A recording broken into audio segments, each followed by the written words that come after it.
جو غیر مسلم ہے وہ بھی اس انتظار میں ہے کہ سچا کوئی غلام رسول تو آئے جس کے آتے ہی اللہ برکتیں اور رحمتیں عام کر دے. لیکن آپ میں سے اٹھتا کون ہے؟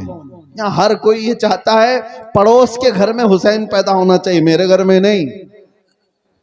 کربلا جانے والا حسین وہ پڑوسی کے گھر میں ہونا چاہیے، ہمارے گھر میں نہیں. آج قربانیوں کی بھی جب ضرورت پیش آئے، علماء بھی یہاں موجود ہیں، سب سے میں کہتا ہوں حالات ایسے آ گئے ہیں کہ قوم بزدل ہوتی جا رہی ہے. انہیں پاورفل رکھنے کے لیے، انہیں اپنے دین اسلام پر مضبوط رکھنے کے لیے علماء کو نڈر ہونا بہت ضروری ہے. آپ لوگوں کے سامنے یہ بتائیں کہ ہم کسی مجرم قوم سے وابستہ نہیں. دنیا ہزار پروپیگنڈا کرے، میرا دین سچا ہے، میں سر اٹھا کر جیوں گا. بے شک بے شک. میرا لباس کوئی ایسا نہیں ہے کہ جسے دیکھ کر میں چھپاؤں. ارے وہ چور ہو تو چھپائے، میں اپنے نبی کے اخلاق کو کیوں چھپاؤں؟ آپ کو ایک بات میں بتاتا ہوں، دنیا چوٹی رکھنے میں شرم نہیں کرتی، تمہیں داڑھی رکھنے میں کیوں شرم آئے؟ کیا کہنے، واہ واہ واہ واہ. ارے ایسے بھی دیکھے ہم نے مرد ہو کر بالیاں بھی پہن رہے ہیں، چوڑیاں بھی پہن رہے ہیں، اور جینز کو پھاڑ کر کے سطر دکھا کر کے بھی چل رہے ہیں. لوگ ان کو کہتے ہیں بڑے فیشنیبل لوگ ہیں. ارے ننگا گھومنا اگر فیشن ہے تو بھینس سب سے زیادہ فیشن کرتی ہے، وہ تو کچھ بھی نہیں پہنتی. ننگا اگر گھومنا ہی فیشن ہے تو جانور زیادہ فیشن کرتے ہیں. لیکن میں یہ باتیں اس لیے کر رہا ہوں کہ دنیا اگر ننگا گھوم کر کے بھی فخر کرتی ہے تو اپنے نبی کے اخلاق پر عمل کر کے تمہیں کون سی حیا آتی ہے؟ تمہیں کون سی شرم آتی ہے؟ یاد رکھو امام اعظم ابو حنیفہ رضی اللہ تعالیٰ عنہ 80 سال کے قریب عمر ہو رہی ہے، 70 کے اوپر عمر ہو گئی. آپ کے شاگرد کہتے ہیں ایک مرتبہ امام اعظم نماز میں کھڑے ہو کر رو رہے تھے. نماز ختم ہونے کے بعد دعا کرتے ہیں. کس کی بات کر رہا ہوں؟ امام اعظم ابو حنیفہ کی، جو سراج الامہ ہیں، ہزاروں مسائل کا حل کر کے امت کو دیا ہے. کتنے ہزاروں شاگرد ان کے، 80% امت کا طبقہ ان کی اقتدا کرتا ہے، کروڑوں مسلمانوں کے امام. اللہ کی بارگاہ میں روتے ہوئے کیا کہتے ہیں جانتے ہو؟ اے اللہ، توجہ، وہ امام اعظم کی بات کر رہا ہوں جس نے جہاں وفات پائی 4000 ختم قرآن کیے، رات بھر کھڑے ہو کر فجر تک نماز پڑھتے تھے. وہ اللہ کی بارگاہ میں کہتے ہیں اے اللہ، قیامت کے دن ابو حنیفہ کی بخشش ہو گئی تو تعجب کی بات ہوگی، ورنہ مجھ جیسا آدمی بخشے جانے کے قابل کہاں. امام اعظم کہتے ہیں.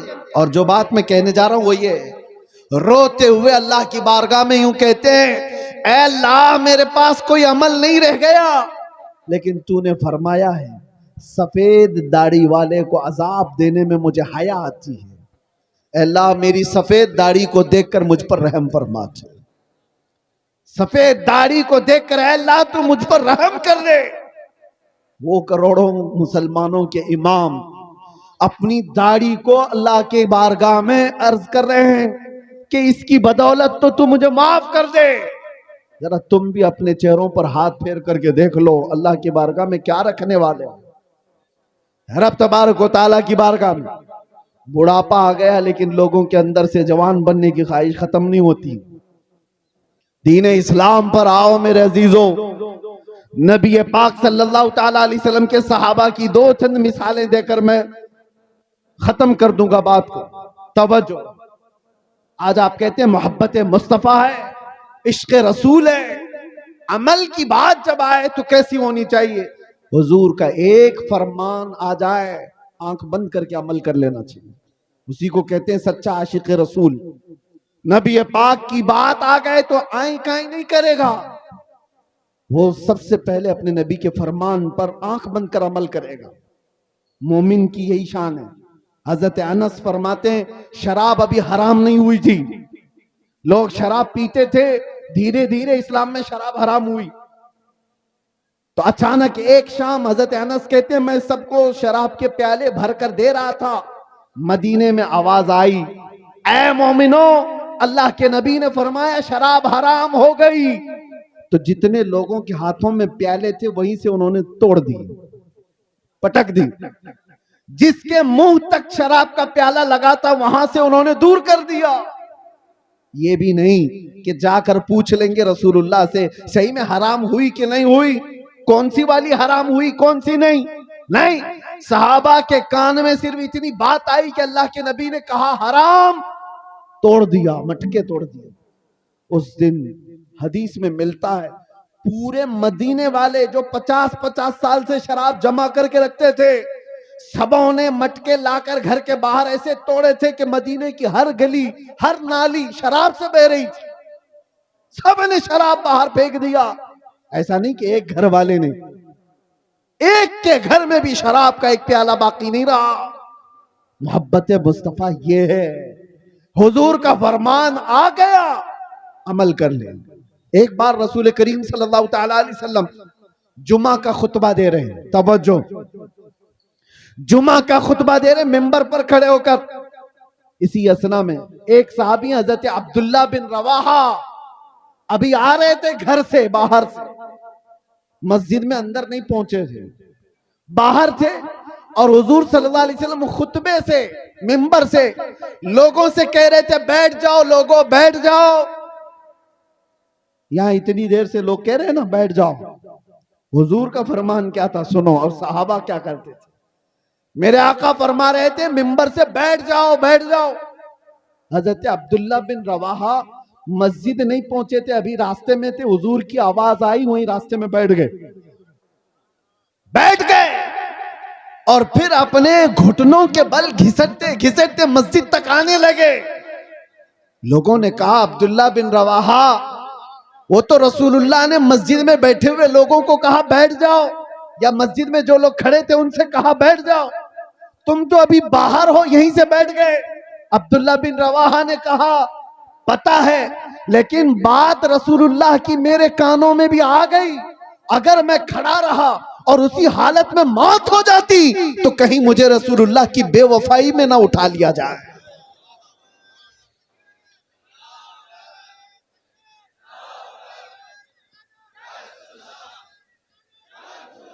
وہ صحابی کا ایمان تھا. وہ کہتے ہیں کہ اگر میں کھڑا رہا اور یہ سوچ کر کے کہ اندر جا کر کے بیٹھوں گا, کہتے ہیں اللہ کے نبی کی بات میرے کانوں میں پڑ گئی تھی بیٹھ جاؤ, میں خلاف ورزی کرنے والوں میں نہ اٹھا لیا جاؤں, اسی لیے اسی وقت بیٹھ گیا. عزیزان گرامی وقار, اس کا تھوڑا سا حصہ اگر ہماری زندگی میں آ جائے, میرے نبی نے جس چیز کو حرام کہا ہے اس کو حرام جانو. رسول کریم صلی اللہ علیہ وسلم نے جس چیز سے تمہیں بچایا اس سے بچ جاؤ. یہی عشق رسول ہے, یہی محبت مصطفیٰ ہے, یہی تمہارے دین اسلام کے اندر مضبوطی سے قائم ہونے کا سبب ہے. آج لوگ عام طور پر مسلمانوں کے محلے میں سود کا کاروبار, بیاج کہتے ہیں, کیا کہتے ہیں آپ لوگ, سود کہتے ہیں, بڈی کہتے ہیں, بیاج, انٹریسٹ, جس طرح سے بھی. نبی پاک صلی اللہ علیہ وسلم کا فرمان جانتے ہو, میرے آقا نے فرمایا سود کا ایک لقمہ جس نے کھایا وہ گناہ ایسا ہے جیسے کہ کسی نے اپنی ماں سے کعبے کے سامنے زنا کیا. اللہ اللہ اللہ, کعبہ شریف کے سامنے اپنی ماں سے بدکاری کرنے کے برابر ہے. سود کھانے کے لیے لوگ اتاولے ہوئے ہیں. سود تو جانتے ہیں, قرضہ دینا اور اس پر نفع کمانا حرام ہے, حرام ہے, مسلمانوں کے لیے بالکل جائز نہیں. سود کے کاروبار میں پڑے رہ گئے, شراب کی تسکری, جوئے کے اڈوں پر کتنے نوجوان. جوا کس کو سمجھتے ہیں لوگ تو یہ سمجھتے ہیں جوا ایک خاص کھیل ہے. ارے جوئے کی 1000 قسمیں ہیں. آج تو تمہارے ہاتھوں میں موبائل جوئے لا کر دے چکا ہے. جا کر کسی محلے میں بیٹھ کر کے جو 4 لوگ جوا کھیلتے تھے اب وہ سسٹم ختم ہو گیا. یہ جو سٹا بازی کرنا, بڈنگ کرنا, پیسہ لگانا, دوسروں کا پیسہ کھا جانا, اس کے متعلق میرے آقا صلی اللہ تعالی علیہ وسلم نے فرمایا جوا کھیلنے والا اگر مسجد میں آ کر وضو بھی کرتا ہے تو وہ خنزیر کے خون سے وضو کرتا ہے, سور کے خون سے اپنے آپ کو رنگتا ہے. یہ وعید ہے اللہ کے نبی نے جس سے بچایا اس سے بچ جاؤ، یہی دین اسلام ہے۔ سبحان اللہ۔ یہ بے حیائیاں کہاں سے آئی؟ نشہ نوجوانوں کے اندر آ رہا ہے، بک رہا ہے، کر رہے ہیں ڈیلنگ، سب کچھ ان کے ہاں۔ جان بوجھ کر کے لوگوں نے تمہیں نشہ کا عادی بنایا ہے۔ میں نے جیلوں میں بھی دیکھا ہے وہ نوجوان جو 36 گھنٹے 48 گھنٹے نشہ میں مخمور پڑے رہتے ہیں، کس نے ان کو نشہ کا عادی بنایا؟ اے نوجوانوں، تمہاری زندگی بڑی قیمتی ہے۔ افیون، کوکین، ہیروئن، یہ سارے نشوں کے لیے تم نہیں پیدا کیے گئے۔ ارے نشہ کرنا ہی تھا تو عشق محمدی کا نشہ کر لیتے ہیں۔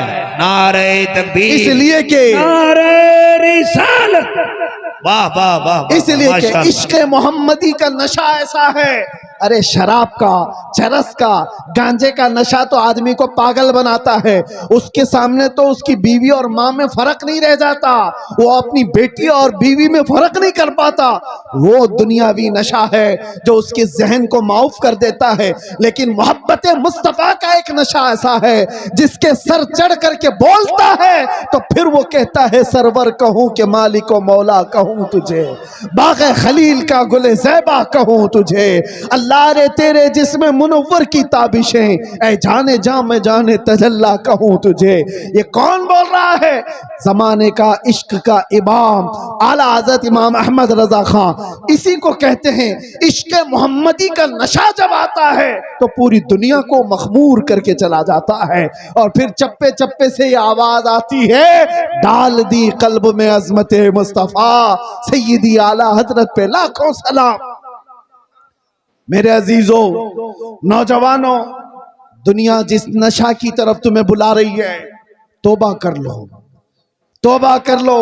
تم اس کے لیے اس روئے زمین پر نہیں آئے، اپنے نبی سے وفا کرنے کے لیے آئے۔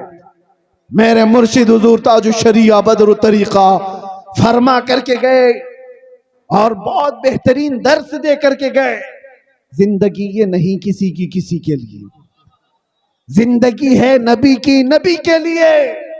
نا سمجھ مرتے ہیں زندگی کے لیے، جینا مرنا ہے سب کچھ نبی کے لیے۔